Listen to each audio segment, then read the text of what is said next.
दोस्तों मैं आ गया हूँ अशरफी महल जो मांडू में स्थित है बिल्कुल जामा मस्जिद के पास में। जब आप चौराहे पर आते हैं तो वहाँ पर से ही आपको डायरेक्ट सामने की तरफ अशरफी महल के जामा मस्जिद दिखेगी और अशरफी महल के बिल्कुल पीछे की तरफ होशंग शाह का आपको मकबरा दिखेगा। अब ये जो अशरफी महल है इसका जो निर्माण कराने वाले थे महमूद शाह खिलजी।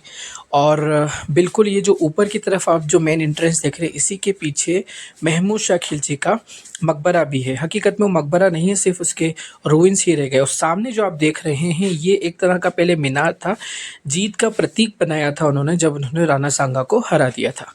और ये सामने जो है महल के साथ साथ ये एक स्कूल भी रहता था, एक मदरसा भी रहता था जिसमें इस्लामी लॉ के साथ साथ जो उस वक्त के साइंसेस होते थे उनको भी पढ़ाया जाता था। और एक और ज़रूरी बात ये है कि ये जैसे कि ये जो आपने राणा सांगा के बारे में जब इन्होंने हराया था तो राणा सांगा वही हैं जिन्होंने हिंदुस्तान में मंगोलों को, यानी मंगोलों का इस्लामिक वर्जन, जब उन लोगों ने इस्लाम कबूल कर लिया था तो वो मुग़ल कहलाए। तो जो मुग़ल थे, मुग़लों में से बाबर को बुलाने वाले राणा सांगा ही थे। और राणा सांगा महमूद शाह खिलजी से हारे भी थे। और उसमें एक और ज़रूरी बात ये कि उसके बाद जब खिलजी वंश के जो राजवंश था, जो सल्तनत थी, उसमें जब कमज़ोर सुल्तान हुए तो राणा सांगा ने उनको हराया था। सामने की तरफ जामा मस्जिद है जैसा कि मैं आपको बता रहा था। और इसी के अलावा मैंने एक वीडियो जामा मस्जिद जो है उस पर बनाया है और होशंग शाह के मकबरे पर डिस्क्रिप्शन में मैं लिंक दे दूँगा, उसको भी आप ज़रूर देखें। ये दूसरी तरफ का हिस्सा है अशरफी महल का। वैसे अशरफी यहाँ पर मुझे एक गाइड मिले थे तो उनका भी एक छोटा सा वीडियो दिया है, तो उन्होंने इन्फॉर्मेशन काफ़ी सारी दी थी। अभी मैं ऊपर की तरफ आया हूँ, ये मेन एंट्रेंस जो मैं आपको नीचे से दिखा रहा था। और इधर से जब हम जाते हैं कि जैसे मैं आपको बता रहा था कि यहाँ पर महमूद जो खिलजी हैं उनका मकबरा है, तो हकीकत में वो मकबरे के सामने की तरफ सिर्फ अवशेष हैं और वहाँ पर अभी सिर्फ उनकी कब्र है। और उसके अलावा जो खिलजी राजवंश के और भी सुल्तान या शाही परिवार के लोग हैं उनकी भी वहाँ पर कब्रें हैं। और जैसे कि दोस्तों मैं हर वीडियो में बोलता हूँ कि अगर हम बहुत सारी जो सल्तनतों की इंफॉर्मेशन को लेते हैं तो वो अवेलेबल नहीं होती। उसकी वजह ये है कि कोई इंटरेस्ट नहीं ले रहा है।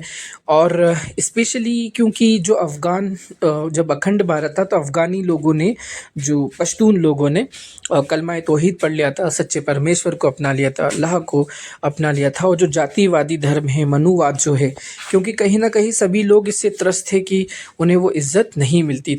क्योंकि धर्म का मतलब हो गया है कि ब्राह्मणों का ब्राह्मण धर्म उनके लिए सब सेवा करे।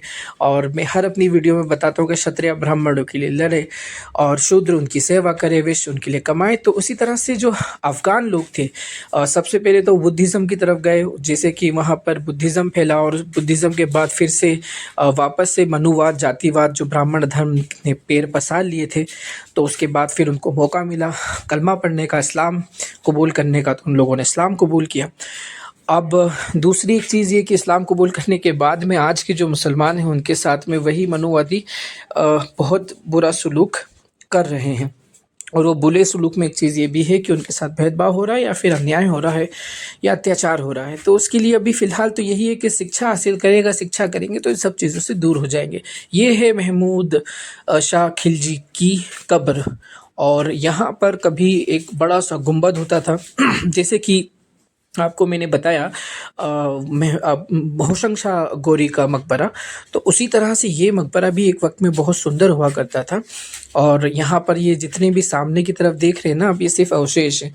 और आर्कियोलॉजिकल ऑफ इंडिया वाले में एक आपको जहाज महल का वीडियो बनाने वाला हूँ, तो वहाँ पर इसी तरह के अवशेष ले जाकर रख दिए गए हैं। होना तो ये चाहिए कि प्रॉपर कंस्ट्रक्शन हो, प्रॉपर काम हो, लेकिन वो प्रॉपर काम इसलिए नहीं क्योंकि बस यही सुल्तानों ने कलमा पढ़ा, कलमा तौहीद को पढ़ा, सच्चे खुदा को माना, और यही इनकी सबसे बड़ी प्रॉब्लम थी। तो ये सामने की तरफ जामा मस्जिद का पूरा लुक है। एक वीडियो मैंने बनाया है, डिस्क्रिप्शन में उस लिंक को ज़रूर देखें, you will like that video.